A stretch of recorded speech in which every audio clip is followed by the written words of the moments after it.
muda gani ambao unahitaji tuwe pamoja. Sio muda ambao mimi nakuhitaji niko studio, sijatoka studio niko location, siko location niko na, yani mpaka ile attention inakuwa haipo. Kwa hiyo wasanii wengi, na hiyo iko duniani kote, mahusiano hayo huwa hayadumu kwa sababu hawana muda wa kufanya maandalizi. Sawa. Mazungumzia swala hilo la kwamba hayadumu kwa sababu hawana muda wa kufanya maandalizi. Tangu umeingia huu mwezi mtukufu wa Ramadhani, kuna ndoa huwa zinatokea kwenye mwezi mtukufu. Wengi wao wanaziita ndoa za uji ama ndoa za iftari. Na baadhi ya watu maarufu ama wasanii wamehusika kwenye ndoa hizo. Tena wameongozana vizuri kabisa. Je, na hii inasemekana kwamba labda ni kweli wasanii wanakurupuka ama ni sahihi kwamba au wanaenda na fashion kwamba kwa sababu fulani kaolewa kipindi cha mwezi mtukufu wa Ramadhani basi na mimi tu niolewe au nibadilishe dini nikaolewe na fulani? Hilo swali zuri kwa sababu linahusiana na mwezi mtukufu, lakini pia kuna Kwaresma kwa Wakristo, na kwa sababu wanaotusikiliza ni wote Waislamu na Wakristo, na kuna watu wengine pia sio Waislamu kivile, sio Wakristo vile, lakini huu mwezi unawahusu kwa sababu kuna wengine huwa wanafunga. Yaani anaweza kaa asende msikitini, asende kanisani, lakini kwa sababu anajua huu ni mwezi fulani maalum, ana mambo yake, inaweza kaa ni mahusiano, inaweza kaa ni uchumi, ana changamoto fulani, anasema huu mwezi ni utumie katika kuweka mahusiano yangu mazuri na Mungu. Sasa zipo sababu ambazo huwa zinapelekea watu au kwenye mifungo waweze kuofficiate, waweze kufunga hizo ndoa rasmi. Moja ya sababu ni kwamba mtu anaona kwamba anataka kufunga, lakini atafungaje wakati bado hajakamilisha deni fulani la kiimani. Kwa anaona ili niende sawa na matakwa na mahitaji ya huu mfungo, ngoja ni funge ndoa. Kwa wapo ambao wanafunga ndoa kwa sababu ya mazingira hayo. Yeye mwenyewe anataka atengeneze mahusiano yake na Mungu wake, apate thawabu kulingana huo mwezi, anaamini. Kwa hiyo ni moja ya sababu ambayo inafanya watu waingie kwenye ndoa rasmi kwa sababu hiyo. Lakini sababu nyingine, watu wengine huwa wanapunguza gharama. Hiyo unaweza kawa hujui. Kweli? Yani gharama, mimi nimeshawahi kuwa na rafiki yangu mmoja, yeye katika mifano hii ya gharama alipiga mahesabu kwamba akifunga ndoa hizo siku nyingine za katikati hapo atahitaji gharama kubwa sana kukusanya watu na nini. Naye kwa kidogo ana umaarufu katika eneo lake, lakini ile ndoa alifunga siku ya Idi. Watu wamejaa, mkusanyiko huko wa kutosha, watu wanawapata. Na yupo mwingine naye alivizia Christmas, watu wamejaa namna hii, ndio siku hiyo. Kwa nini? Kuna watu wanaipuka baadhi ya gharama kwa sababu watu wengi wanakuwa gharama za chakula ni kidogo, au kuandaa tu iftari jioni, siku nzima watu wametumia iko dry. Kwa kuna sababu nyingine inakuwa ni gharama inakuwa nafuu, alafu haihitaji shamla nyingi. Na unajua katika haya masuala ya ndoa kuna watu ambao huwa wahitaji manjonjo mengi. Unajua masuala ya sherehe, matarumbeta na nini, vigoma huwa vipo katika haya maisha mengine ya kawaida. Lakini kipindi cha mfungo watu wanajitahidi kuwa na star. Sawa. Ili wasiwe na vurugu nyingi. Kwa mtu anaweza kaamua akaenda kama ni msikitini, wakafungishwa ndoa ya kimya na watu wake mashahidi wachache, imeisha, wanasubiri jioni kufuturu. Kumbuka wamefunga jioni, wamefunga, kwa hiyo hamna gharama ya chakula. Alafu ile jioni wanafuturu pamoja. It's a good thing. Na mimi ni mmoja watu ambao huwa ninashauri sana, sio lazima ujitese kwa ajili ya sherehe kubwa ya siku moja ukawalisha watu na kufanya ufahari, wakati unaweza ukafanya something simple na kikatumia gharama nafuu, na katika mfungo kama huu, na jioni tukaishia kunywa uji na iftari. Watu hawatadai kuku, hawatadai pilau, hawatadai sijui juice za maboksi, something very simple, na kikaweza kukufanya bado kabaki na thawabu yako, mke akawa kwako, mume akawa kwako, na ndoa ikaendelea kuwa nzuri kabisa. Kwa hiyo kuna issue ya gharama pia. Alafu hapo wengine ambao sasa ni kwa sababu ya kutimiza matakwa yao tu fulani ili aonekane ni Muislamu sana, basi anatangaza ndoa kipindi hiki. Sawa. Ili pia Waislamu wengine wamuunge mkono.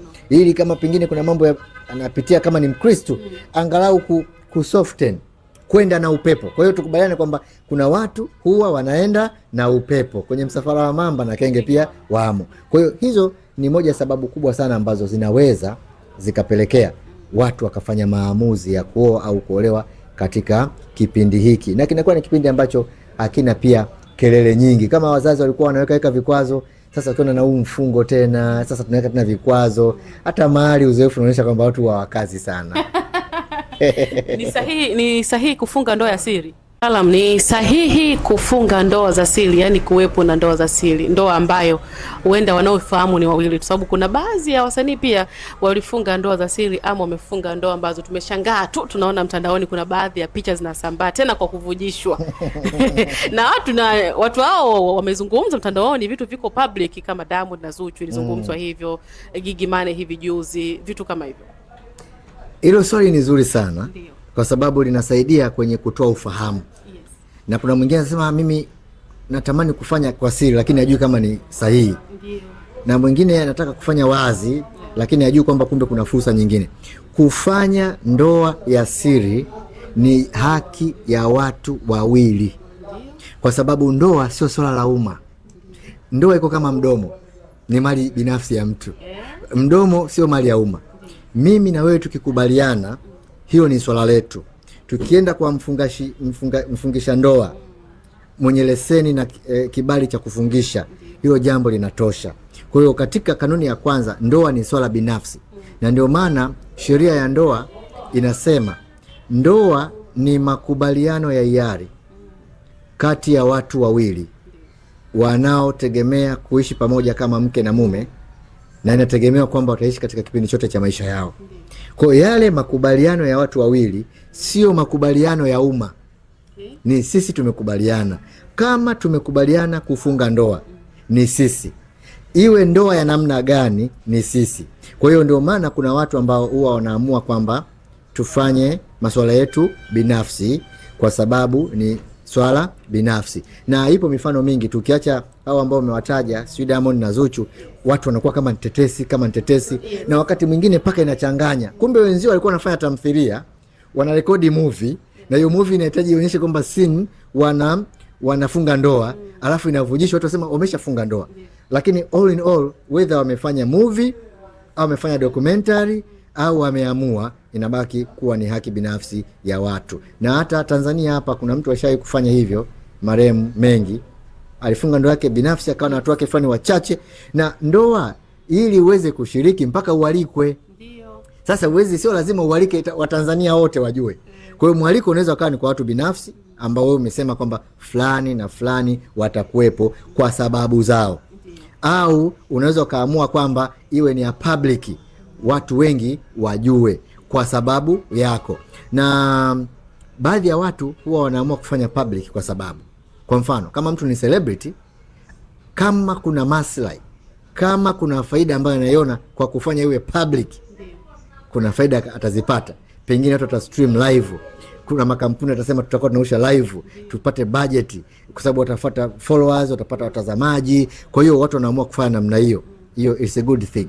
Lakini wengine wanaweza kuamua ikawa ni ya familia tu, get together, mimi, mke wangu na watu fulani wachache, na hata wale marafiki fulani wapambe, machawa, wanaweza wasijue kwa sababu kwenye vikao vya familia hawaingii.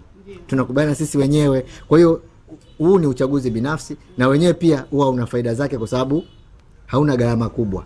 Yani watu 5, 10, na ndoa inahitaji hivi, kama unafunga ndoa kwa mujibu wa sheria, unahitaji mke na mume au wanaofunga ndoa. Mtu wa tatu ni mfungishaji wa ndoa. Na sio tu kila mtu anaweza kufungisha ndoa. Sio kila mchungaji anaweza kufungisha ndoa, sio kila shehe anaweza kufungisha ndoa. Lazima awe na kibali, lazima awe na leseni. Na ile leseni huwa inatolewa RITA. Ana leseni ya kufungisha ndoa. Kwa hiyo watu watatu hao, alafu na mashahidi hawa, shahidi upande wa mwanamke na shahidi upande wa mwanaume, watu 5 wanakamilisha uhalali wa hiyo ndoa kufungwa. Na ikifungwa kwa mazingira ya kiserikali, ndoa za kiserikali, maana kama ni kwa mkuu wa wilaya au katibu tawala, maana kuna katibu tawala, kuna wafungishaji ndoa hao wawili, alafu kuna mashahidi wawili, watu 5, tayari ndoa imekamilika. Kwa hiyo ndoa haikamiliki kuwa ndoa eti kwa sababu watu wengi wamejua kwamba imefungwa ndoa. Kujua ni jambo lingine, kwa sababu hiyo ni jambo binafsi. Kwa hiyo whether mtu ameamua kufanya kwa siri, ana sababu zake, au ameamua kuliweka wazi, ana sababu zake, lakini usahihi unakuja kwa sababu ya mtu mwenyewe binafsi. Ila wengine wanaweza kaona kwamba mbona ametubania kwa sababu hamjapata habari. Mlikuwa mnataka mpate habari, lakini hile ni jambo binafsi. Akimnyima unyumba ndani ni jambo binafsi. akimpa sana pia ni jambo binafsi. Sasa wewe hapo unaona hauna mahali pa kuingilia. Kwa hiyo hiyo ndio msimamo uliopo kwamba hata zile ndoa za siri zinakubalika kisheria, lakini zinahitaji ziwe na mashahidi, ziwe na mfungishaji ndoa. Ndio kigezo cha kwanza, iwe ni kanisani, mtu anaweza kaamua mchungaji na mtu fulani, kwa shehe na mtu fulani. Yes. Alafu baadaye ndio mkaachia hizo picha za tukio kuwajulisha watu kwamba sasa sisi tumeshakuwa ni mke na mume. Hiyo inawezekana. Kutolewa mahari kubwa hii inaweza ikawa chachu ya kudumu kwenye ndoa, ama inaweza pia ikawa sababu ya ndoa kuvunjika. Kuna wanawake especially wanaojulikana ama tunawafahamu huko mitandaoni wanazungumza kwamba mimi bila mahari ya shilingi milioni 50 au milioni 100 siwezi kuolewa. Au just ni fashion. Hilo swali zuri sana. Yeah. Kwanza ukitaka kujua kwamba hilo swali ni zuri, ndio angalia hao wanasema bila milioni 50, milioni 100. Mmoja nimemsikia juzi anasema bilioni 1. Yes. Ameshaolewa? Kwa sababu unajua kila kitu kina sababu yake. Ndiyo. Mtu mwingine anaweza akawa hataki kuolewa, na kwa sababu hataki kuolewa, hana mpango wa kuolewa, anaweka kigezo kikubwa ili watu washindwe. Okay. Kumbe yeye intention yake, nia yake kwamba asiolewe. Ndiyo. Kwa hiyo ndio unakuta wengi ambao wanasema mimi bila dau la kiasi hiki siolewi. Hawaolewi kweli, kwa sababu anachonunua ni nini? Ndiyo. Anachotoa mahari ni nini? Na mahari ina maana yake. Kwa hiyo kwanza kuna shida kubwa sasa hivi ya watu kuwa na tafsiri potofu kuhusu mahari. Wamegeuza mahari kama bidhaa. Yes. Yaani akijiangalia kope zake, akijiangalia kucha, akijiangalia lipstick, akipiga mahesabu ya lotion na vipodozi kwenye dressing table yake, anadhani, akiangalia na viatu vyake, anadhani sasa hiyo ndio thamani ya mahari. Akiangalia matumizi anayotumia kila siku, anadhani hiyo ndio mahari. Mahari sio hiyo. Mahari ni kiunganishi kati ya mtu na familia ya kule anapopeleka mahari. Kwa sababu zipo familia ambazo mwanamke ndio anatoa mahari. Ni kiunganishi. Ni kitu cha kuonyesha kwamba we are together. Ni kama vile mtu anavyoamua kwenda kutoa sadaka. Kwani unanunua mibaraka ya Mungu? Si wewe mwenyewe unaamua kwamba hiki ndio kitu ambacho nikifanya ninaona nitakuwa nimejiunganisha. Kwa hiyo katika ulimwengu wa sasa hivi, na hata hao Gen Z wasije wakadanganywa wakaanza kujipangia mahari bilioni 1 wakadhani kwamba ndio thamani yao. Mahari sio thamani ya mtu. Mahari ni tiketi. Mahari ni connection. Kama ambavyo unachukua tu vocha unaweka kwenye simu ili upate huduma, inakuconnect. Lakini vocha sio huduma yenyewe. Wewe kuna kitu unafanya, ndio maana unahitaji vocha. Wewe unahitaji kuingia kwenye ndoa, alafu unaweka kikwazo. Unataka mtu namna gani? Kwa sababu ndoa, kumpata mtu ambaye anataka kukuoa au kuolewa na wewe, haiwi determine na ukubwa wa mahari. Inakuwa determine na mapenzi yako wewe, umempenda. Anaweza akawa kwa mtu na bilioni 1, lakini akaja kama ana Masudi sura mbaya. Kuna mtu mmoja alishakufanya mashindano miaka ya nyuma, alikuwa Lemi Ongara marehemu, na jamaa mmoja akashinda kwa Masudi sura mbaya. Akawa ndo namba 1 mwenye sura mbaya. Lemi Ongara akasema yule amependelewa kwa sababu mbona yeye ana sura mbaya zaidi kuliko Masudi sura mbaya. Kwa hiyo anaweza kama mtu ana bilioni 1. Je, ndio kigezo cha kukuoa? Ukikubali kila mtu kwa sababu umeweka kiwango cha bilioni 1, wewe ni bidhaa. Okay. Ukishaanza kuweka kama kiwango changu mimi ni hiki. Na bidhaa kama ilivyo bidhaa nyingine, ikiwa dukani hawezi kuchagua mteja. Yoyote anayekuja sikafika dau, hata nunua. Kwa wale ambao wanasema mimi bilioni 1 bila milioni 500, hao wako kwenye bidhaa.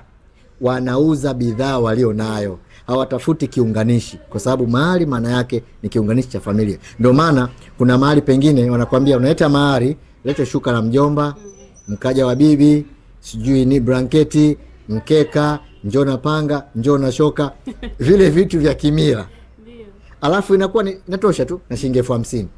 Kwa sababu wanajua kwamba katika kuunganisha huko maisha mnayoishi mnaenda kuishi ni kwenu wenyewe. Na ndio maana kwenye sheria ya ndoa inasema mahari sio kigezo cha kufanya ndoa isifungwe. Kwa hiyo kuna wengine wanaoana bila mahari, wameamua kuishi pamoja. Kwa hiyo huo ndio msingi. Mtu akiwa anatangaza sana mahari bila kiasi fulani, bila kiasi fulani, je, kimila na desturi ndio inavyokuwa hivyo? Hiyo mahari anakula nani sasa? Maana ukimpeleka mwenye make umemnunua, kama umemnunua, je, mkishindwa utamrudishia? Inaweza ikawa ni changamoto nyingine. Kwa hiyo maana ya mahari ni kiunganishi, ndio maana huwa ni ngumu kuirudisha kwa sababu mmeshaungana. mmeshatumiana, kama kuenjoy wote mmesha enjoy, kama mmezaa mtoto sasa huyo mtoto ni wa nani? Wa kwenu wote. Kwa hiyo mwisho wa siku mahari inabaki kuwa ni mahari. Katika muktadha wa kisheria mahari sio lazima. Okay. Yes. Sawa. Kwa kumalizia tu mshauri, tumezungumza mengi masuala ya mahusiano, ndoa na vitu vingine kama hivyo. Labda una kipi cha kuzungumza sana jamii ambayo inakutazama? Tumezungumza masuala mengi, mambo mseto, lakini kiukubwa ni kwamba tunaishi katika ulimwengu ambao mahusiano yamekosa tafsiri sahihi ambayo ilikuwepo huko mwanzo kwa sababu ya mabadiliko ya sayansi, teknolojia, mitandao ya kijamii, kizazi kimebadilika, lakini mwisho wa siku msingi wa mahusiano ni kuungana pamoja na kutengeneza maisha pamoja. Na ndoa nyingi zinavunjika kuanzia mchakato huu, ndio mwezi wenyewe. Twende namba. Haya, kwenye namba tayari. Okay. Kwa wale ambao wanataka kunipata, wana changamoto ya ndoa, familia, mahusiano, malezi na makuzi ya watoto, nimekuwa nikitoa ushauri na Mungu amenipa kipaji na karama. Namba yangu ya simu ni 0688 07 07 09, 0688 07 07 09. Naitwa Amani Mwaipaja. Sawa, kwa wewe ambaye unatamani kupata ushauri, masomo kuhusiana na masuala mazima ya ndoa, mahusiano, malezi, basi unamtafuta Bwana Amani Mwaipaja. Kule TikTok umekwambia ni Mwaipaja TZ, hauachi space. Na namba zake za simu ndo kama hizo hapo. Mimi hapa ni Sam Baby. Kubwa zaidi tufuatilie mitandao yetu ya kijamii yote, YouTube channel yetu subscribe, lakini kubwa zaidi ni kule Instagram 69 Media TZ, Facebook pamoja na TikTok. Mimi na kwa wakati huu hapa behind the camera my man Allen Ali.